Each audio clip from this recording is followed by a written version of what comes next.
चरणारविन्दम् त्यक्त्वा सुदुस्त्यजसुरे श्रितराजलक्ष्मी धर्मिष्ठयार्यवचसा यजगादरणी मायामृगं दैतरे श्रितमन्नधावन्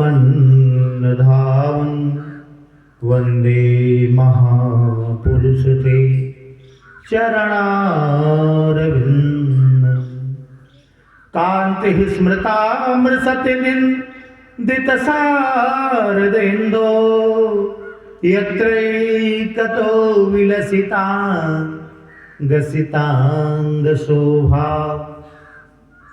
वृन्दावनेककृतया मुनगाङ्गसङ्गं राधामुकुन्दयुगलं तदहं नमामि राधामुकुन्दयुगलं तदहं नमामि मनोजवं मारुततुल्यवेगं जितेन्द्रियं बुद्धिमतां वरिष्ठं वातात्मजं वा नरयूथमुख्यं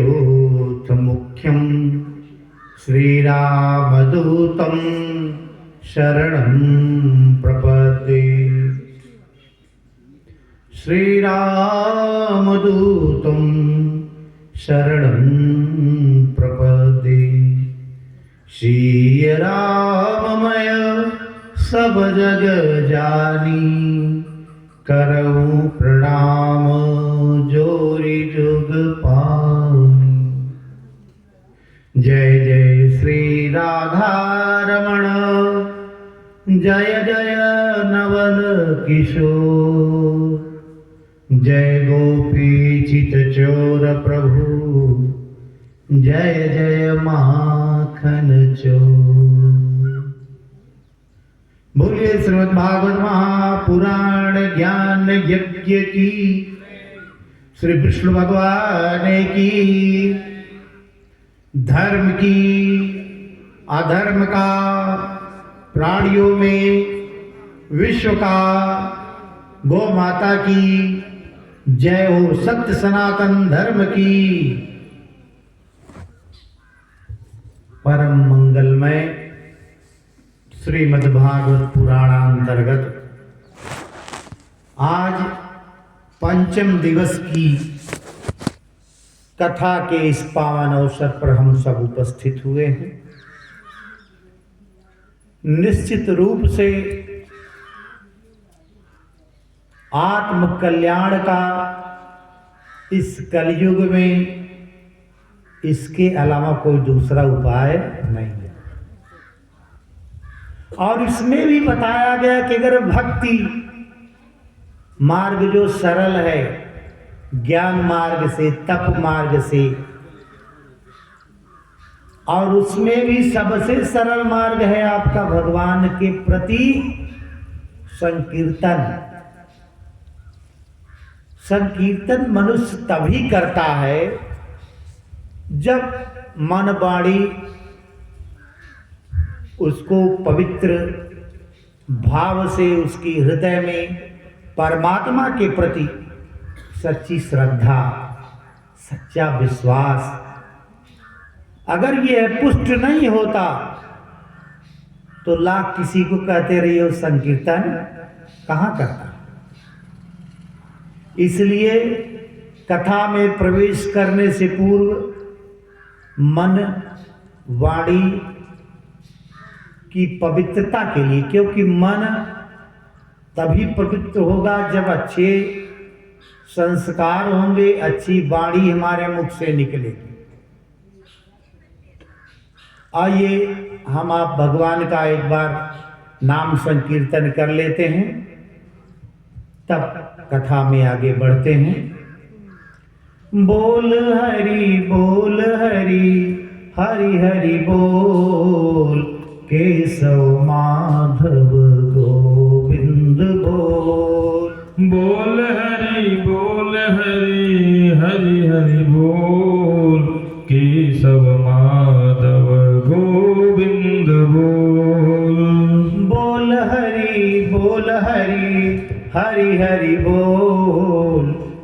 केशव माधव गोविंद बोल। बोल हरि हरि हरि बोल। केशव माधव गोविंद बोल। नाम की महिमा है अनमोल। नाम की महिमा है अनमोल। बोल हरि हरि हरि बोल। केशव माधव गोविंद बोल। बोल हरि हरि हरि बोल। केशव माधव गोविंद बोल। सबरी अहिल्या समन कसाई। नाम जपेते मुक्ति पाई।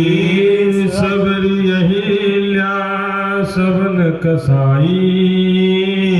नाम जपेते मुक्ति पाई।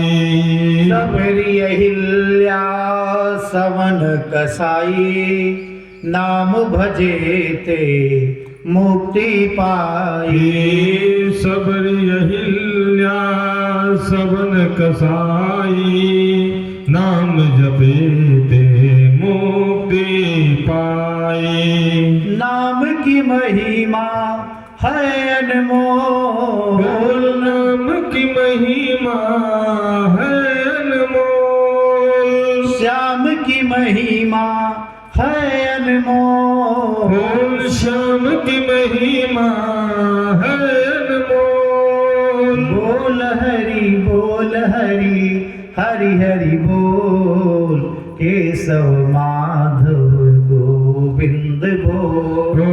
बोल हरि हरि हरि बोल।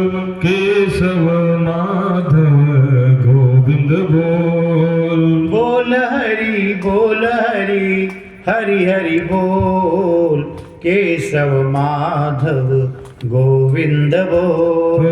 बोल हरि हरि हरि बोल। केशव माधव गोविंद बोल। बोलिए श्री कृष्ण भगवान की जय हो। श्रीमद् भागवत महापुराण की जय हो। परम मंगलमय श्रीमद् भागवत महापुराण अंतर्गत कथा परीक्षित के रूप में राकेश देवी शंकर गुप्त जी, देवी प्रसाद गुप्त जी, जो सपत्नीक बड़ी श्रद्धा और तल्लीनता के साथ सुन रहे हैं, इस यज्ञ के यज्ञाचार्य की भूमिका में आज 5 दिवसों से बड़ी ही श्रद्धा और निष्ठा के साथ यज्ञ का संपादन करने वाले हमारे आचार्य जी पंडित सुधाकर मिश्र जी, और इस तीर्थ जो साहू जी का शिवाला मंदिर, उस तीर्थ के जो अधिष्ठात्र पुजारी जी हैं, इनका भी संयोग से नाम राकेश ही है। तो यजमान पुजारी दोनों राकेश द्विवेदी जी और परिवार के समस्त कुटुंब तथा गांव के जो भी सम्मानित सदस्य हैं, व्यास मंच से सबका हार्दिक स्वागत अभिनंदन। कथा में, कल की कथा में हम लोगों ने भगवान श्री कृष्ण का जन्म हो गया, कितने कष्ट से हुआ, इस पे चर्चा हुई। विवाह देवकी मैया का वसुदेव के साथ बड़े धूमधाम से कंस करता है प्रेम, तब उसके मन में कोई भावना नहीं थी। लेकिन जैसे ही उसने सोचा, और ये नियम भी था, परंपरागत ये था कि रक्षा करना चाहिए, भ्राता भयम त्रातयति रक्षयति सा भ्राता, चाहे वो भाई के लिए हो और चाहे बहन के लिए। जो भ्राता शब्द है बड़ा सारगर्भित शब्द है। सबको भ्राता नहीं कहा जा सकता। भ्राता के लिए बड़ा कठिन श्रम करना पड़ेगा, उसकी परिभाषा के अनुकूल ढलना पड़ेगा। नवम स्कंद में भगवान श्री राम के चरित्र का वर्णन जब पूछा श्री परीक्षित जी ने, सुखदेव जी ने कहा अगर 1000 वर्ष हो तब भी सूर्य के कुल के समस्त राजाओं का वर्णन हम करने में समर्थ होंगे। 1000 वर्ष तक लग जाए तब पूरे सूर्यवंशी राजाओं का हम वर्णन करेंगे। फिर भी उन्होंने राम लक्ष्मण भरत शत्रुघ्न सबके विषय में पूरी रामायण की कथा बताई। ये नहीं कि केवल राम लक्ष्मण भरत शत्रुघ्न को बता करके नहीं, पूरी रामायण की कथा बताई। यहां तक कि शूर्पणखा के प्रसंग पर विशेष रूप से जोर दिया और भ्राता शब्द का प्रयोग भी भगवान राम ने पहली बार वही समय कहा था। श्री रामचंद्र जी जंगल में वनवास में थे और शूर्पणखा जो स्वेच्छाचारी स्त्रियां होती हैं, स्वेच्छाचारिणी, क्यों? क्योंकि एक लज्जाम परित्यज्य त्रैलोक्य विजयी भव, चाहे वो स्त्री हो चाहे पुरुष हो, लज्जा का त्याग कर दे, फिर उसके बाद में उस किसी प्रकार कोई डर नहीं रहे। यही हाल था शूर्पणखा का। इस छोटे से प्रसंग को कह करके हम आगे कथा में आज भगवान श्री कृष्ण के जन्मोत्सव के विषय में चर्चा करेंगे। इसी प्रसंग में जब शूर्पणखा आती है और रूप बना लिया, रूप बनाने में कितना समय, आज भी वही चल रही है परंपरा। तो रूप बना लिया, लेकिन दुष्ट लोग बनाए सही रूप तो ये थोड़ा अच्छा नहीं लगता। अच्छे लोगों को छलने के लिए ऐसा नहीं करो।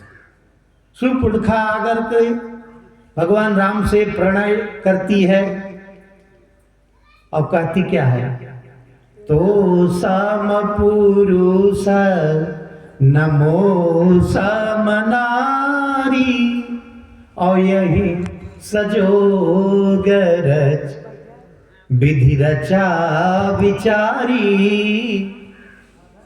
तोर मोर ये भाषा किसकी है? राक्षसों की भाषा है ना, और रक्ष संस्कृति से थी, इसलिए उसने भी तोर मोर कहना शुरू कर दिया। क्या कहा? तो सम पुरुषन मोसम नारी, यही सजोग विधि रचा विचारी। भगवान राम ने सोचा आज अच्छा, आज तक लोग हमको आर्यपुत्र कहते थे, राजकुमार कहते थे, लेकिन आज ये कौन महिला आ गई है, कौन देवी आ गई है कि तोर मोर कह रही है। यही तो बाबा तुलसी ने लिखा ना, तो सम पुरुष नमो समनारी, और यही सजोग विधि रचा विचारी। विधाता को भी उसमें शामिल कर लिया। साक्षात परब्रह्म के सामने विधाता को भी ला करके रख दिया, क्योंकि ऐसे संयोग तो विधाता ने बनाया नहीं था। उसका संयोग विद्युत जिह्वा से बनाया था, और विद्युत जिह्वा का वध उसके भाई ने पहले ही कर दिया था। फिर भी झूठ बोल रही है। उसमें भी कह रही है आप भी पूरे पूरे नहीं। मन माना कछु तुम्हें नियारी। अपने मन को समझा रही हो, चलो ठीक है इसी से कर ले, पूरे पूरे आप भी मेरे समान नहीं। भगवान ने कहा अब तो और विडम्बना कर दिया इसने, अभी तक तो समानता बता रहे, अभी कह रहे मन माना कछ तुम्हें निहारी, और ताते अब लग रहे कुमारी। अभी तक मैं कुमारी हूं क्योंकि संजोग ही नहीं बना, आज संजोग बना है तो तुमको देख करके कुछ मन को मार रही हो। मन माना कछ तुम्हारी निहारी, ये आज कौमारी को हम छोड़ना चाहते हैं। भगवान ने कहा दिखा दिए भगवती सीता हमारी धर्मपत्नी है, लेकिन आहई कुमार मोर लघु भ्राता, सीता ही चीताई कही मृदु बाता। भगवान ने उसकी तरफ देखा नहीं, ध्यान दीजिए देवियों, पर पुरुष को राम के अनुसार आचरण करना चाहिए। कोई दूसरी स्त्री आ गई है तो पल के झुकाइए, उससे बात करिए, कोई दिक्कत नहीं। भगवान ने किसको देखा जहां दृष्टि डालने की जरूरत थी। सीताई चिताई कही मृदु बाता, आहे हमार कुमार लघु भ्राता। मेरे जो भाई लक्ष्मण जी हैं कुमारे हैं। अब लोग भगवान भी झूठ बोल रहे हैं, नहीं, भ्रम। क्यों? क्योंकि वो कुमारे थे, वहां उस समय वो कुमारे ही थे, ब्रह्मचर्य का पालन कर रहे थे। और कामस्य जो शुद्ध कुमार शब्द का अर्थ है आप लोग जान लीजिए। लोग सोचते हैं कुमारे का मतलब जो कभी विवाह ना हो, नहीं, ये गलत बात है। कुमार का अर्थ है जो कामस्य आरि सह कुमार, वो गृहस्थ भी हो सकता है जिसने कामदेव पर विजय प्राप्त कर ली हो, वो कुमार। भगवान इस परिस्थिति में कह रहे हैं। उसके बाद जो घटना हुई, खरदूषण, रावण, सीता का हरण भी हो गया। राम भगवान जाकर के रावण का वध करके आते हैं। तभी श्री सुखदेव जी से परीक्षित ने कहा एक अम्बरीश राजा थे। कहा हाँ हाँ, ये मरीचि के 10 पुत्रों में नभाग एक थे, उन्हीं के पुत्र थे। 9वीं 10वीं पीढ़ी में आए थे। कहे अम्बरीश जी का बड़ा नाम था। कहे हाँ, ऐसा राजा होना मुश्किल है। क्यों? क्योंकि अम्बरीश जी प्रतिदिन, जैसे ये मंदिर है, इसका जो रोज झाड़ू पोछा का काम है, पुजारी जी हैं, अच्छी बात है, लेकिन अम्बरीश जी स्वयं उस मंदिर को साफ करते थे। चक्रवर्ती सम्राट थे, ऐसा नहीं है। वही अम्बरीश जी एक बार एकादशी का व्रत रहे थे। एकादशी के व्रत वैष्णव लोगों को रहना चाहिए। एकादशी के व्रत को रख करके पारण करने वाले थे। कुछ समय पहले दुर्वासा जी आ गए। क्यों? क्योंकि ऋषियों को भ्रमणशील होना चाहिए, लोगों का कल्याण करने के लिए। भ्रमंतम पूज्यते योगी, भ्रमंतम पूज्यते द्विजः, भ्रमंतम पूज्यते राजा, भ्रमंती स्त्री विनश्यति। के राजा जितना भ्रमणशील होगा, ब्राह्मण जितना भ्रमणशील होगा, ये नहीं घूमे फालतू। भ्रमण करने का तात्पर्य है लोक कल्याण के लिए एक स्थान पर न रह करके जगह जगह जाना चाहिए। भ्रमंतम पूज्यते संतः।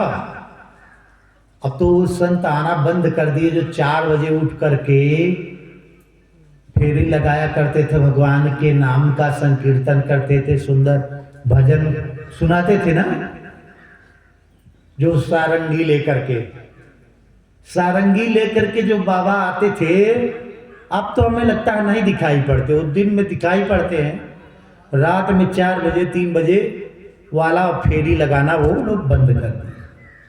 क्या करें? टार्च ही बंद हो गई पीतल वाली, नहीं तो वही टार्च मांगते थे, कहते थे टार्च दे दीजिए, और धोती दोनों बंद हो गए। सूती धोती भी नहीं लोग पहन रहे हैं, टेरिकाट पे आ गए हैं, और टार्च की जरूरत है प्लास्टिक के टार्च। बाबा लोगों ने कहा बंद करिए, लोग कुछ देने होने वाले नहीं हैं। तो दुर्वासा के आने के बाद परोपकारी राजा ने उनको निमंत्रित कर दिया कि आज द्वादशी का पारण है, हम चाहते कि आप भी कुछ ग्रहण कर लें, तब हम पारण करें। कहें ठीक है, अभी तो हम स्नान ध्यान करने जा रहे हैं, स्नान करके आते हैं। दुर्वासा जी विलंब कर रहे थे और पारण का समय निकल रहा था। द्वादशी व्यतीत हो जाए रही थी, त्रयोदशी लग जाती तो पारण भी न हो पाता। सदैव एकादशी द्वादशी युक्त होती है, भागवत महापुराण के अनुसार है। कुछ लोग सोचते कब लगी एकादशी उसको ना, द्वादशी वेद एकादशी रहने का ही फल है। और यही भागवत महापुराण में अम्बरीश के प्रसंग में आया है कि वो द्वादशी युक्त एकादशी रह रही, और द्वादशी में उसका पारण भी हो जाता है। पारण के लिए दुर्वासा जी को बुलाए, दुर्वासा जी थोड़ा विलंब किए। विद्वानों से उन्होंने कहा आप समय चला जाएगा, तो उन्होंने कहा कि तुलसी पत्र ले लीजिए और जल लेकर के पारण कर लीजिए।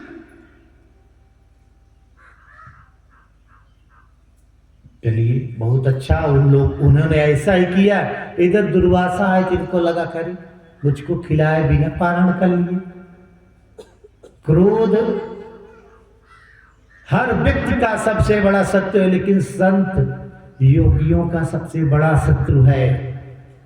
क्रोध किसी का मित्र है क्या? जिस पार्श्वे क्रोधम अस्ति तस्य शत्रुस्य नास्ति अवस्था, माने उसको शत्रु के कोई रहने न रहने कोई मतलब नहीं, केवल उसके पास क्रोध रहे तो उस शत्रु से बड़ा काम कर देगा। दुर्वासा का क्रोध आ गया। कृत्या नाम की राक्षसी को उत्पन्न करते हैं, सोचते हैं कि अम्बरीश को खा ले। तभी भगवान की कृपा से सुदर्शन चक्र छोड़ दिए, ब्रह्मा जी के पास गए। सुदर्शन पीछे पीछे, दुर्वासा आगे भाग रहे हैं। ब्रह्मा जी ने कहा देखो ये गलत है, भक्त का अपराध हो गया है, और भगवान विष्णु का सुदर्शन है तो हम उसमें क्या कर सकते हैं, हम तो खुद ही उनके अधीन हैं, जैसा वो आदेश करते वैसा हम आचरण करते। कहें कहाँ तब, कहें महादेव के पास चले जाओ। भगवान से उन्हें समझाया कि देखो भैया इसमें हम भी कुछ नहीं कर सकते। अच्छा, विष्णु के पास गए। विष्णु के पास जाकर उन्होंने कहा, तो उन्होंने कहा अहम भक्त पराधीन, मैं भी भक्त के ही अधीन हूं। दुर्वासा ने कहा था आज मेरी जो शरणागति में आपके शरण में आऊं ये व्यर्थ चली जाएगी क्या? भगवान ने कहा ऐसा मैंने कब कहा, मैं उपाय बता रहा हूं वही कर लीजिए आप। कहें चले जाइए अम्बरीश के पास, उन्हीं से जो क्षमा मांगना हो मांग लीजिए। वहां से फिर दुर्वासा सीधे अम्बरीश के पास आते हैं। अम्बरीश ने सुदर्शन चक्र की बड़ी सुंदर स्तुति की, और सुदर्शन चक्र पूरी तरह से दुर्वासा के पीछे से हटा। बोले जय श्री कृष्ण। फिर इस क्रम में 6 महीना बीत गया था। कितना? 6 महीना। अम्बरीश ने कहा महाराज चलिए भोग लगाइए। कहें क्या अभी आपने भोजन नहीं किया? कहें आपको निमंत्रण दिया था, अब आपको खिलाए बिना कैसे खा लेता? कहें अभी तक कैसे चल रहा? कहें बस ऐसे जल फल जो मिल रहा था वैसे। कहें धन्य है प्रभु, ऐसे ऐसे भक्त हुए। इस प्रकार से भगवान ने अम्बरीश जैसे भक्तों का कल्याण किया, और दुर्वासा जैसे ऋषियों को भी ज्ञान दिया इस कथा के माध्यम से कि अपने को ही सब कुछ नहीं मान लेना चाहिए। एक प्रसंग आता है कि आज परोपकार की शैली बिगड़ गई है। आज कैसे परोपकार करते हैं लोग, थोड़ा एक देखिए, छोटा सा प्रसंग है। एक पिता पुत्र चले अपने 4 व्हीलर से।